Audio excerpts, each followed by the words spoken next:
Վարչապետ Նիկոլ Փաշինյանը ներկա է գտնվել Երևանյան երկխոսություն 2025 միջազգային համաժողովի բացման արարողությանը, ողջունելով ներկաներին նա անդրադարձել է Հայաստանի եւ Ադրբեջանի միջև խաղաղության եւ միջպետական հարաբերությունների հաստատման մասին համաձայնագրի նախագծին եւ նշել, որ փաստաթուղթը վերջնական տեսքի է բերվել եւ ավարտին հասցվել դրա շուրջ բանակցությունները։ Նա շեշտել է, չի լինելու պատերազմ, լինելու է խաղաղություն։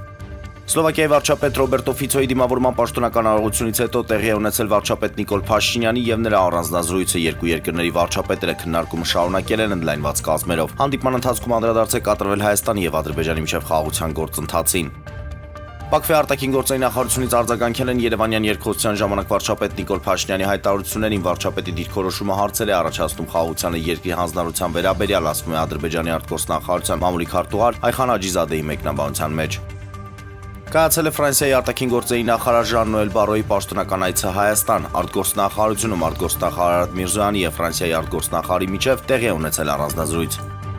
Ֆրանսիայի նախագահ Էմանուել Մակրոնը, Լեհաստանի վարչապետ Դոնալդ Տուսկը եւ Գերմանիայի կանցլեր Ֆրիդրիխ Մերցը Վրաստանի անկախության օրվա կապակցությամբ հանդես են եկել համատեղ հայտարարությամբ, նրանք մասնավորապես քննադատել են վրացական երազանքի կառավարությանը եւ իշխանությունների երկխոսության կոչ արել ընդդիմության եւ քաղաքացիության հետ։ Մենք աջակցում ենք Վրաստանի ժողովրդավարական եւ եվրոպական ձգտումներին, որոնք արտացոլում են եվրոպական ընտանիքի մաս լինելու նրանց ցանկությունը։